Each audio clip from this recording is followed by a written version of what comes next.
여러분, 어느 나라 사람이라도 복을 싫어하는 사람은 없지요.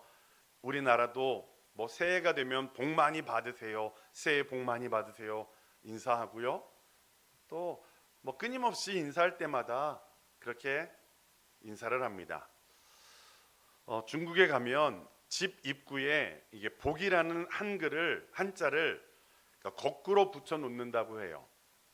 왜 그러냐면 복이 위로부터 떨어지기를 기대하는 그런 사람들의 마음을 보여주는 거예요. 뭐 그거는 미국 사람도 마찬가지죠. 미국 사람 틈마다 복이라고 하는 블레싱이라는 단어를 사용하여 인사를 하고 복이 넘치기를 간절히 소망하는 거예요. 성경이라고 다르지는 않습니다. 그러면 하나님께서 아담을 지으시고 처음에 하신 일이 무엇이었을까요? 복을 주시는 거였어요. 그래서 하나님께 생육하고 번성하라, 복이 되라 하시면서 그들에게 복을 허락하여 주셨어요. 아브라함을 부르시고 하신 첫 약속이 무엇이었죠? 너는 복이 될지라. 그래서 하나님께서 그에게 복을 주시겠다라고 약속을 하셨어요. 예수님께서 산상수훈에서 처음 하신 설교가 무엇이죠? 우리가 잘 알고 있는 팔복, 그렇죠? 8가지 복에 대한 설교였어요. 요한계시록 마지막 장에도요, 하나님의 말씀을 지키는 자가 복이 있다 이렇게 말씀하세요. 그러니까 성경은 우리에게 복 주시기를 원하시는 책이에요. 복으로 가득 차고 있다라는 거예요. 그런데 문제는 하나님께서 주시고자 하는 복과 우리가 받기 원하는 복이 일치하느냐의 문제겠지요. 세상적인 복은 주로 어떻게 주어지냐면 다른 사람과의 비교에서 주어지는 상대적인 우위에서 오는 것을 가리키는 거예요. 다른 사람보다 넉넉하고 다른 사람보다 건강하고 자녀들이 잘 되고 뭐 노후가 보장되었다. 그럼 우리는 뭐라고 여기죠? 복이라고 여기는 거예요. 물론 하나님께서 그러한 복도 주시는 거예요.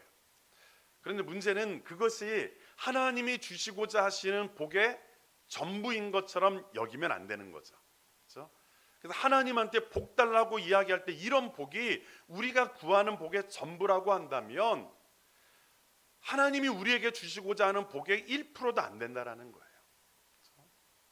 여러분, 하나님께서 우리에게 주시고자 하는 복은 단순히 잘 먹고 잘 살고 잘 되는 것, 거기에서 그치는 것이 아니라는 것이죠. 성경에서 말하는 복은 하나님과의 관계에서 출발하는 복이에요. 그러니까 삶의 다양한 상황 속에서도 가장 중요한 것이 무엇이냐면 하나님과의 관계라는 거예요. 그러니까 하나님과 올바른 관계 속에 있는 사람이라면 상황에 상관없이 복 있는 사람이고 하나님께 인정받는 사람이고 의인이라는 사실을 우리는 결코 잊어서는 안 되는 거예요. 시편은 150편의 말씀으로 되어져 있는데요, 그 가운데 1편이 복 있는 사람에 대해서 말하고 있어요. 여러분, 시편 1편을 이렇게 읽는 사람은 잘못 읽는 거예요. 어떻게 이해하는 거냐면 내가 복 있는 사람이 되기 위해서는 악인들의 꾀를 따르지 아니하고 죄인들의 길에 서지 아니하고 오만한 자의 자리에 앉으면 안 된다. 내가 복 있는 사람이 되기 위해서는 하나님의 말씀을 가까이 하고 하나님의 말씀을 날마다 묵상해야 돼. 그러면 내가 시냇가에 심은 나무가 되어서 하나님이 주시는 복을 누릴 수 있어. 그러나 내가 그렇게 살지 못하면 나는 하나님이 주시는 복을 누릴 수 없어. 여러분, 이렇게 생각하면 될까요? 안 될까요? 이렇게 생각하면 시편 1편이 우리에게 주시고자 하는 하나님의 은혜를 누리지 못하는 거예요. 그러니까 내가 하는 어떤 행동들이 조건이 되어서 내가 하나님의 말씀 안에서 내가 다른 사람들하고 죄인들처럼 살지 아니하고 하나님의 말씀을 가까이 하면 내가 복 있는 사람이 될 수 있어. 그래서 내가 복 있는 사람이 되면 하나님이 주시는 그 형통의 복을 누릴 수 있어. 이렇게 생각하면 오늘 성경은 우리에게 주시고자 하는 교훈을 우리가 받지 못하는 거예요. 여러분, 시편은 누가 고백하는 것이죠? 누가 그 말씀으로 하나님 앞에 찬양하고 기도하는 것이죠? 하나님의 자녀들이 하는 거예요. 그렇죠? 이스라엘 백성들, 하나님께 선택받은 하나님의 백성들이 이 시편을 고백하면서 때로는 눈물로, 때로는 기쁨으로, 때로는 찬양하면서, 때로는 탄식하면서 이 시편을 고백하면서 하나님 앞에 나아가는 거예요. 그런데 그 시편 150편 가운데 1편은 복 있는 사람 이렇게 시작하면서 하나님의 백성을 향하여 먼저 말하는 거예요. 너희들이 이렇게 되면 복 있는 사람이 될 것이다가 아니라 너희들은 복 받은 사람이다, 복 있는 사람이다 라고 이야기하는 거예요. 여러분, 먼저 제가 여러분들에게 말씀드리고 싶은 것은 우리는 복 있는 사람이라는 그 확신 속에서 이 말씀을 읽어야 된다라는 거예요. 다시 한번 묻겠습니다. 여러분들은 복 있는 사람이신가요? 확신하시나요? 다시 한번 물을게요. 여러분들은 하나님을 믿습니까? 내가 하나님의 자녀라는 사실을 믿으시나요? 여기서는 대답이 좀 커지시네요. 다시 한번 묻겠습니다. 여러분 복 있는 인생이신가요? 여러분, 우리가 복 있는 인생이라고 하는 것은 내가 하나님의 자녀라는 그 사실에서 이미 우리는 복 있는 인생이다라고 이야기하는 거예요. 그럼 그 전제를 가지고 오늘 말씀을 같이 한번 나눠볼게요. 오늘 본문은요, 복 있는 사람을 설명하면서 긍정적인 차원에서 시작하지 않고요, 부정적인 차원에서 먼저 시작을 해요. 우리 1절 말씀을 같이 한번 다시 읽겠습니다. 시작.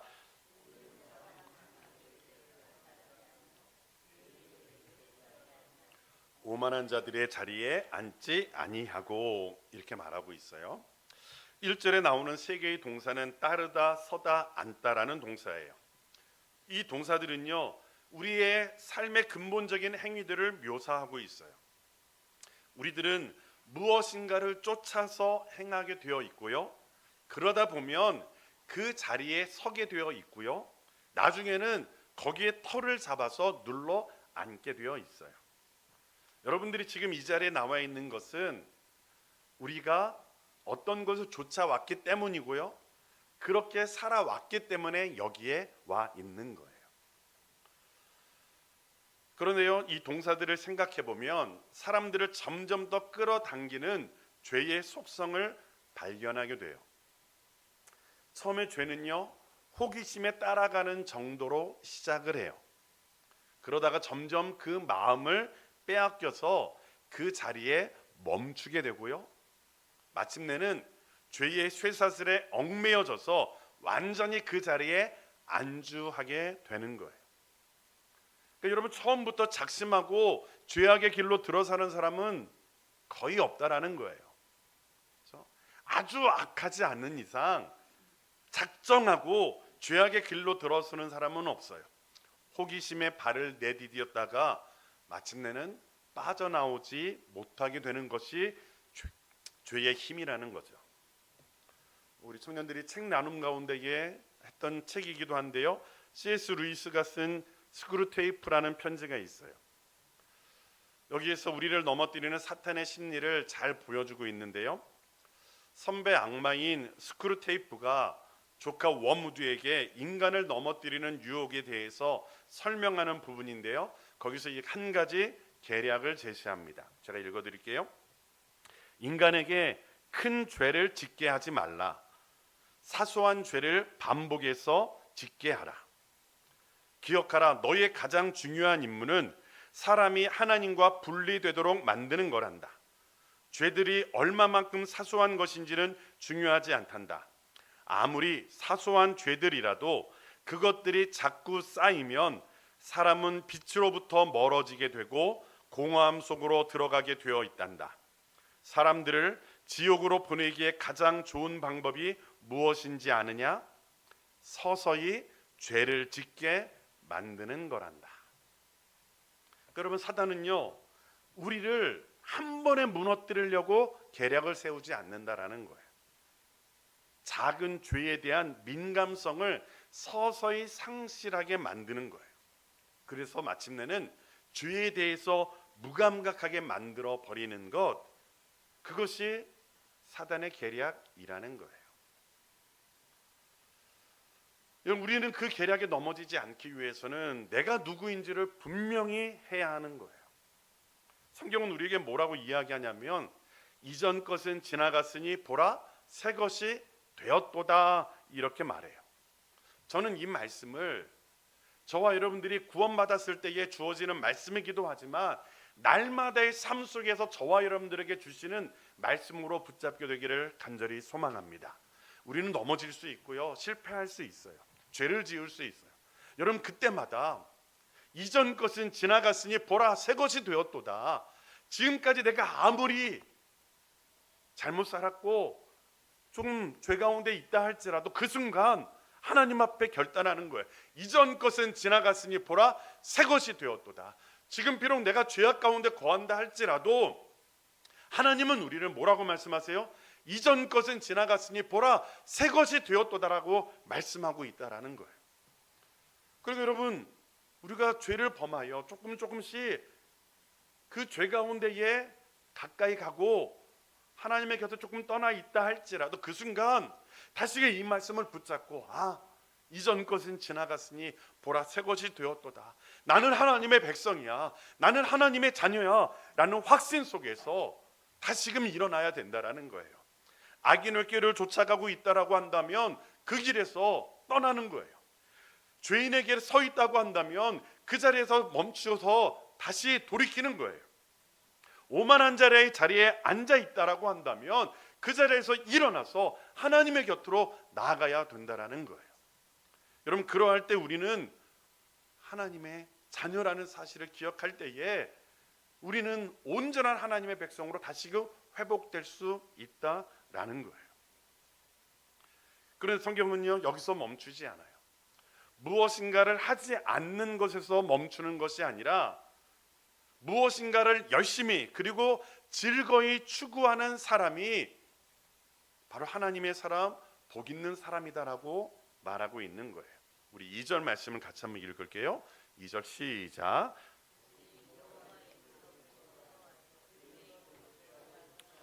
그래요. 여호와의 율법을 즐거워하여. 여러분, 이건 내적인 모습이에요. 내적으로 여호와의 율법을 어떻게 하는 거예요? 즐거워하는 거예요. 그리고 외적으로는요, 그의 율법을 어떻게 해요? 주야로 묵상하는 거예요. 그러니까 우리의 마음이 그 율법을 즐거워해서 날마다의 삶 속에서 그 말씀을 어떻게 하는 거예요? 묵상하고 이러는 거예요. 근데 여러분, 우리가 알고 있듯이 율법은, 하나님의 말씀은 하라, 하지 말라는 수많은 명령과 규례들로 구성되어 있어요. 그리고 그 율법, 그 하나님의 말씀에 대한 순종은 우리에게 축복을 약속하지만 그것에 대한 불순종은 우리에게 무엇이 약속되어져 있죠? 저주가 약속되어져 있어요. 근데 여러분, 그런 율법을 즐거워한다는 것이 결코 쉬운 일일까요? 여러분, 우리 사람은요, 태생적으로 누가 뭐 하라 그러면은 어떻게 하죠? 안 하고 싶어요. 저도 그러거든요. 지금도 그래요. 내가 뭔가를 이렇게 막 하려고 그랬는데 제 아내가 뭐 이거 해 이렇게 하면 그것이 내가 하려고 했던 것인데 어떡하죠? 갑자기 하기가 싫어져요. 저만 그렇죠? 어떤 것을 하지 말라 그러면 괜히 어떻게 하고 싶어요? 하고 싶어지는 것이 우리들의 속성이라는 거예요. 그런데 아무리 하나님의 율법, 하나님의 말씀이 좋은 것이라 할지라도 하라 하지 말라 이렇게 되어질 때에 그것을 즐거워한다라는 것은 결코 쉽지 않다라는 거예요. 그리고 그것을 주야로 날마다 묵상한다라는 것은 더 어렵다라는 거예요. 그런데 그런 일이 가능한 것은 어떻게 될 때에 그것이 가능할까요? 여러분, 이것은요, 그 사람이 변화되어지지 않으면 불가능한 일이에요. 그러니까 어떤 사람이 하나님의 사람으로 변화되어지지 않으면, 조금 신학적인 표현으로 거듭나지 않으면, 중생하지 않으면 결코 일어날 수 없는 일이 여호와의 율법을 즐거워하고 그것을 주야로 묵상하는 거예요. 여러분, 하나님의 말씀을, 여러분 교회 다녔을 때 하나님의 말씀이 어떠셨나요? 달고 오묘한 말씀이셨나요? 아니잖아요. 읽으면 졸린 말씀이었고요, 무슨 말인지도 몰랐잖아요. 그렇죠? 그런데 어느 날 그 말씀이 즐거워지는 거예요. 하지 말라는 말씀이 이것이 나를 위해서 하지 말라는 말씀으로 들려지는 거예요. 하라는 말씀이 나를 위해서, 나를 온전한 하나님의 사람으로 세워주시기 위한 하나님의 뜻이라는 사실이 깨달아지는 거예요. 그래서 그 말씀이 즐거워지는 거예요. 그러니까 여러분, 어떤 사람이 하나님의 자녀가 되었을 때 일어나는 가장 중요한 변화가 무엇이냐면 하나님의 말씀에 대한 변화라는 거예요. 하나님의 말씀을 사랑하게 된 것, 하나님의 말씀을 소중하게 여기는 것, 그 말씀과 함께 시간을 보내는 것이 가장 행복하게 된 것, 그것이 하나님의 사람으로 변화되어진 가장 중요한 변화라는 거예요. 원하기는 저와 여러분들에게 이러한 변화가 일어나게 되기를 간절히 소원합니다. 날마다 그 말씀이 정말로 귀한 말씀으로 여겨지고, 하나님께서 이 말씀이 중요하다라고 하니까 중요하게 생각하는데 중요하지 않은 것처럼 생각되는 것이 아니라 그냥 하나님의 말씀이 가장 중요한 말씀으로 여겨지는 거예요. 그래서 그 말씀대로 살아가는 것이 즐거워지는 거예요. 그래서 그 말씀을 날마다 묵상하는 그런 기쁨이 저와 여러분들에게 있게 되기를 간절히 소원합니다. 이런 사랑보다 기쁜 수준이 즐거워하는 거예요. 성경은요, 우리에게 사랑을 넘어서 즐거워하는 것을 원하세요. 부부도 마찬가지죠. 부부는 사랑하잖아요. 사랑으로 시작하잖아요. 그렇죠? 근데 거기서 더 나아가면 함께 있는 것이 행복한 거예요. 함께 있는 것이 즐거운 거예요. 그렇죠? 하나님의 말씀이 그렇다라는 거예요. 하나님을 사랑하는 데서 시작되어진 거예요. 그런데 그 말씀이 어떻게 되어져요? 즐거워지는 거예요. 그래서 말씀을 늘 가까이 하는 거예요. 그리고 그 말씀을 묵상하는 거죠. 여러분, 묵상은 단순히 읽는다라는 것이 아니에요. 묵상은 읽는 것을 전제로 하지만 그 읽은 말씀이 우리의 마음속에서 기도가 되는 것이고요, 찬양이 되게 하는 행위가 바로 묵상이에요. 하나님의 말씀이 어떤 의미인가, 이 말씀이 나에게 무엇을 요구하시고 나에게 무엇을 원하시는가, 날마다 생각하는 거예요. 그래서 그 말씀 가운데에 깨달음을 가지고 하나님 앞에 기도하는 것이고요, 그 말씀이 깨달아졌을 때에 그 은혜로 인하여 하나님 앞에 뭐 하는 거예요? 찬양하는 거예요. 여러분, 묵상한다라는 것은 성경을 날마다 매일 매순간 읽으라는 말씀이 아니에요. 여러분, 아무리 하나님의 말씀을 많이 읽어도 그 말씀이 어떤 의미인지를 묵상하지 않으면 아무 소용이 없는 거예요. 읽기는 읽었어요. 그러면 그럴 때 있지 않나요? 어떤 데 열심히 막 읽고 났는데 읽었어요. 근데요, 읽기만 했어요. 그런 적 없으신가요? 말씀을 읽으면서 이 말씀이 무슨 의미인지를 생각하고 고민하고, 또 깨달아지지 않을 때 또 기도하고, 이렇게 말씀을 붙잡고 씨름하는, 묵상하는 그런 모습이 없으면 말씀을 통해서 은혜를 받을 수가 없는 거예요. 틈틈이 혼자 있을 때, 말씀을 읽을 때 그 말씀을 생각하고 묵상하고, 그래서 그 말씀을 통하여 나에게 주시는 하나님의 음성을 듣기 시작할 때에 그것이 나에게 즐거움이 되는 것이고, 그것이 나의 삶을 변화시키는 은혜로 나타나는 거예요. 원하기는 저와 여러분들이 하나님을 사랑하기에 말씀을 사랑하게 되고, 말씀을 사랑하는 가운데에 그 말씀이 즐거워지고, 그 말씀을 통하여 주시는 은혜가 우리의 삶을 변화시키는 놀라운 은혜로 충만해지기를 주님의 이름으로 축원합니다. 이렇게 죄를 멀리하고 하나님의 말씀을 가까이 하는 그런 복 있는 사람, 그 사람이 복이 있기 때문에 죄를 멀리하고 하나님의 말씀을 가까이 하는 거예요. 그런 자에게 주어지는 결국을 3절에서 아주 시각적으로 묘사하고 있어요. 우리 같이 한번 읽겠습니다. 시작.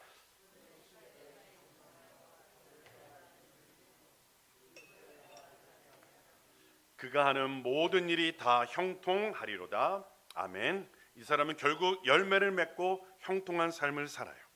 근데 여러분, 그 나무가 열매를 맺고 형통한 삶을 살게 된 원인은 어디에 있죠?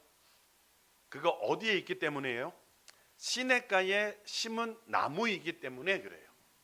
하나님께서 그를 시냇가에 심었기 때문에 그가 어떻게 되는 거예요? 열매를 맺고 형통하게 된 거예요. 여러분, 그러니까 이 말은 어느 때든지 그때에 합당하게 반응하고 결국에는 열매를 맺는다는 말인데요, 그것이 복 있는 사람의 모습이라고 성경은 이야기해요. 여러분, 뭐 이제 여름이 다가오고 이제 그러면은 태풍이나 이런 것들이 많이 올 거예요. 2011년 3월에 일본 열도를 덮은 쓰나미로 말미암아 수많은 사람들이 죽임을 당했고 엄청난 가옥들이 흔적도 없이 사라졌어요. 당시에 한 도시의 공원에 260년이 넘은 소나무가 7만 그루 가량이 있었대요.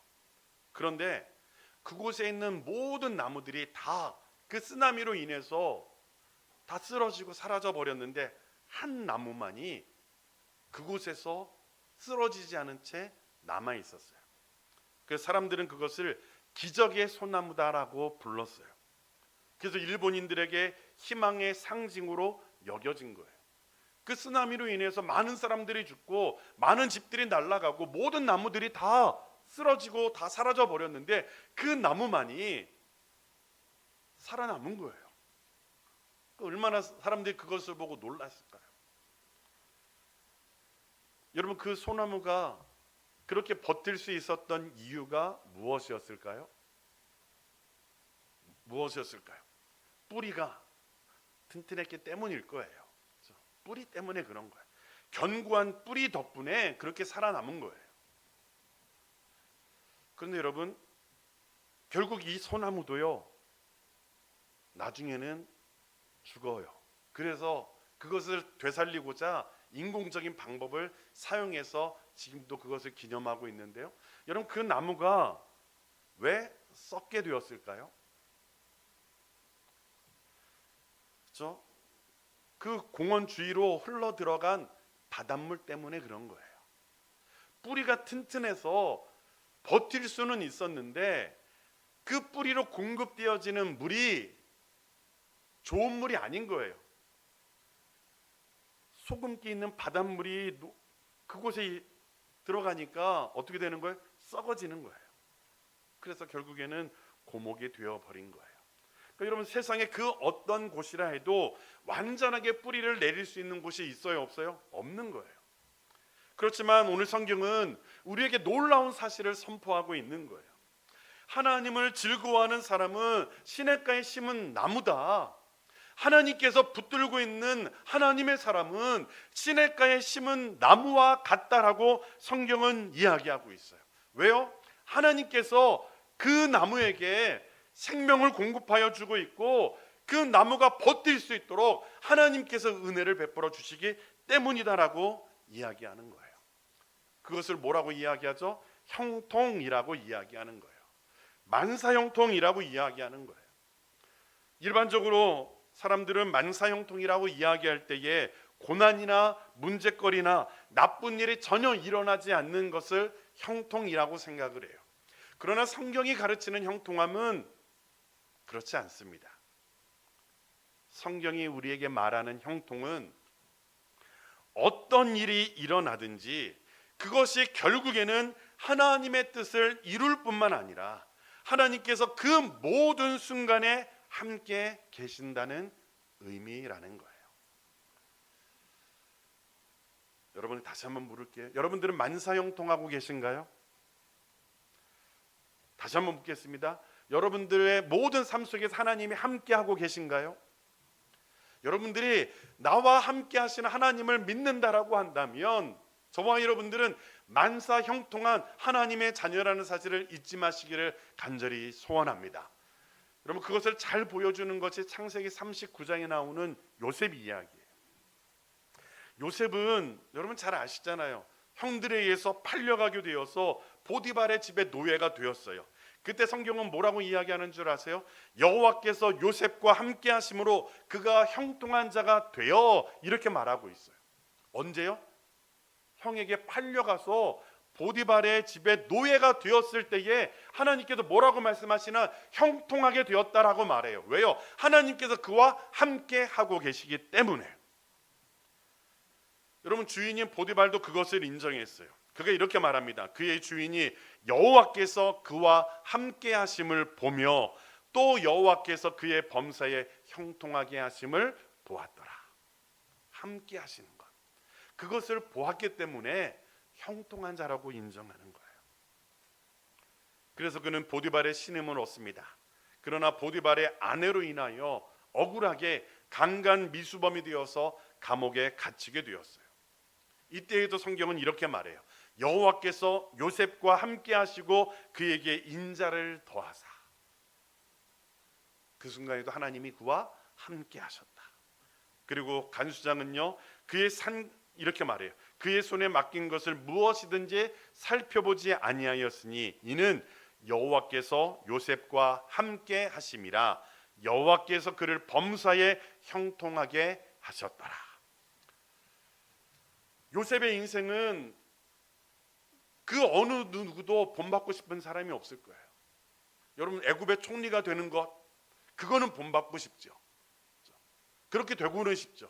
그러나 그의 삶의 여정을 따라가게 하신다면 아멘, 따라가겠습니다 할 사람 누가 있을까요?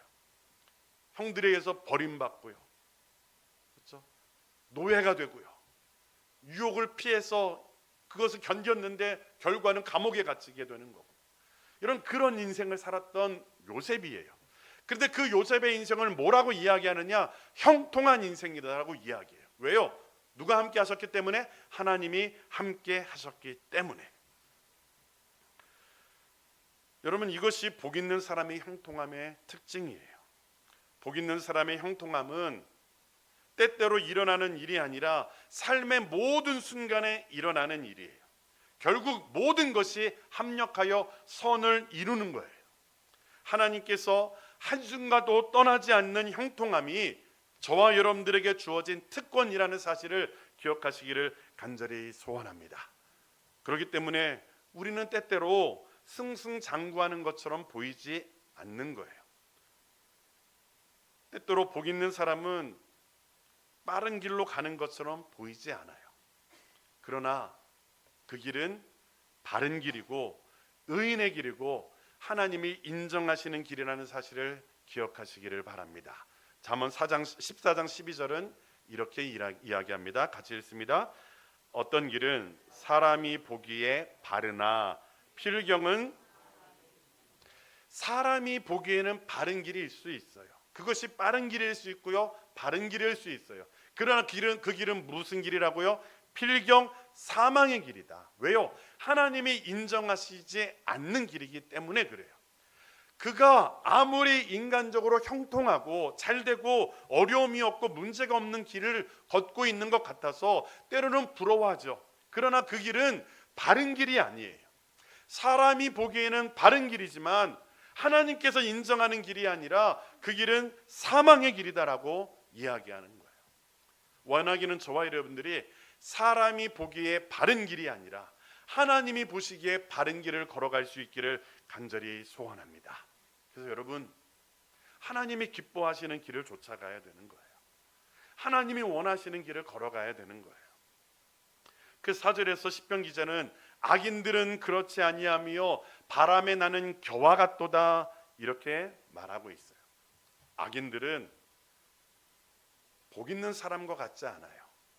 그들은 악인의 꾀를 쫓아가는 인생들이고요, 여호와의 율법을 즐거워하지 않는 인생이에요.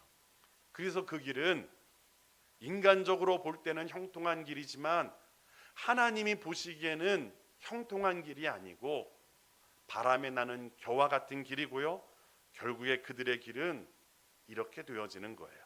우리 5절 말씀을 같이 읽겠습니다. 시작.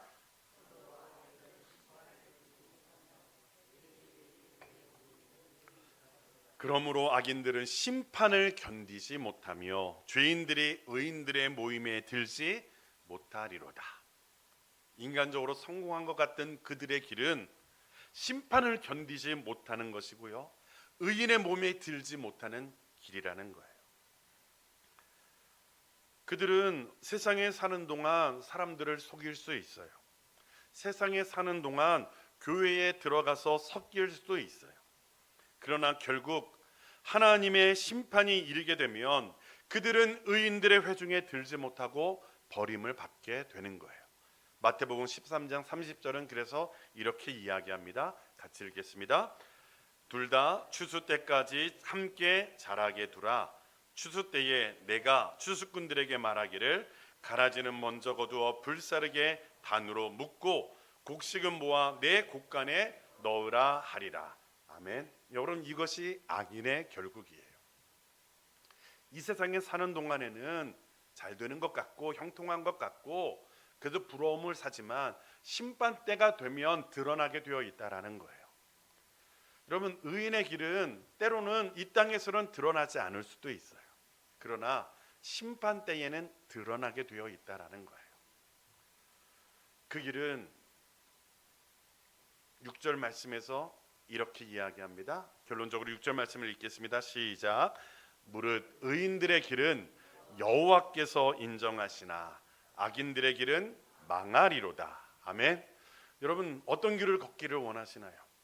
이 땅에서 사람들의 눈에 보기에는 형통한 것처럼 보이지만 결국에는 망하는 길을 걸어가시겠습니까? 아니면 때로는 그 길이 어렵고 때로는 고통스러운 길이지만 여호와께서 인정하시는 길이고 여호와께서 함께 하시는 길이고 그래서 하나님께서 복 주시는 그런 인생의 길을 걸어가시겠습니까? 원하기는 저와 여러분들이 하나님과 함께하는 형통의 길을 걸어갈 수 있기를 주님의 이름으로 축원합니다. 사람에 따라 그 길은 달라요. 사람에 따라 다를 수 있어요. 그러나 여러분, 내가 걷는 그 길이 하나님이 함께 하시는 길이고 내가 하나님 앞에서 온전한 모습으로 가는 길이라고 한다면 하나님께서 인정하시는 길이고 하나님께서 복 주시는 길이라는 사실을 기억하시고 그 길을 걸어가는 우리 모두가 될 수 있기를 간절히 소원합니다. 말씀을 맺습니다. 여러분, 복이 있는 사람인가요? 그리스도인은 복 있는 사람입니다. 그리고 그리스도인은 진짜 행복한 사람입니다. 우리는 악인이었어요. 그렇기 때문에 우리는 악인의 꾀를 쫓아가면서도 거리낄 것이 없는 거예요. 그래서 죄인들의 길에 서 있으면서도 부끄럽지 않는 거예요. 오만한 자의 자리에 앉아 있으면서도 거리낄 것이 없는 거예요. 그런데요, 어느 순간 하나님께서 우리에게 하나님의 자녀라는 특권을 주셔서 악인의 꾀를 쫓아가는 것이 부끄러운 것이 되었고 죄인들의 길에 서는 것이 양심에 거리끼는 거예요. 그리고 그 죄인의 오만한 자리에 앉아 있는 것이 견딜 수 없게 된 거예요. 그것이 우리에게 주어진 변화라는 거예요. 복 있는 사람이라는 거예요. 그리고 여호와의 율법을 즐거워하게 되는 거예요. 그리고 날마다 그 말씀을 묵상하는 하나님의 사람이 된 거예요. 여러분, 그것이 복 있는 사람의 모습임을 기억하시기를 간절히 소원합니다. 우리 안에 거하시는 성령으로 말미암아 이제 우리는 악인의 꾀를 따르고 죄인의 길에 서고 오만한 자리에 앉는 것이 싫어진 사람이고 여호와의 율법을 즐거워하고 묵상하기를 기뻐하는 자들이 된 거예요. 그래서 이제는요, 저와 여러분들이 악인들의 꾀를 따르지 않을 뿐 아니라 하나님이 원하시는 뜻을 따르는 하나님의 사람이 된 거예요. 죄인들의 길에 서는 것을 서지 않을 뿐만 아니라 하나님이 기뻐하시는 길에 적극적으로 동참하는 사람이 된 거예요. 오만한 자들의 자리에 앉지 않을 뿐만 아니라 겸손한 예수님의 뒤를 따라가는 그런 하나님의 사람이라는 사실을 기억하시기를 바랍니다. 그래서 이제 하나님이 기뻐하시는 길을 적극적으로 행하는 거예요. 적극적으로 남에게 선을 베풀고 사랑을 베풀고 하나님의 뜻을 나누는 그런 믿음의 사람이 된 거예요. 여호와를 즐거워하는 사람, 하나님의 말씀을 즐거워하는 사람, 날마다 그 말씀을 묵상하기를 기뻐하는 하나님의 사람이 되어서 하나님께서 우리와 함께 하심을 통하여 내 삶에 시편에 있는 많은 시편 기자들처럼 때로는 눈물을 흘리고 때로는 탄식하고 때로는 원망하고 불평하고 그런 삶의 순간에 닥쳐 있을지라도 그 순간조차도 하나님이 함께 하신다는 사실을 믿음으로 고백하며 나는 형통한 사람이다, 나는 복 있는 사람이다 믿음으로 고백하며 담대하게 주의 길을 걸어가는 저와 여러분들의 모습이 될 수 있기를 주님의 이름으로 축원합니다.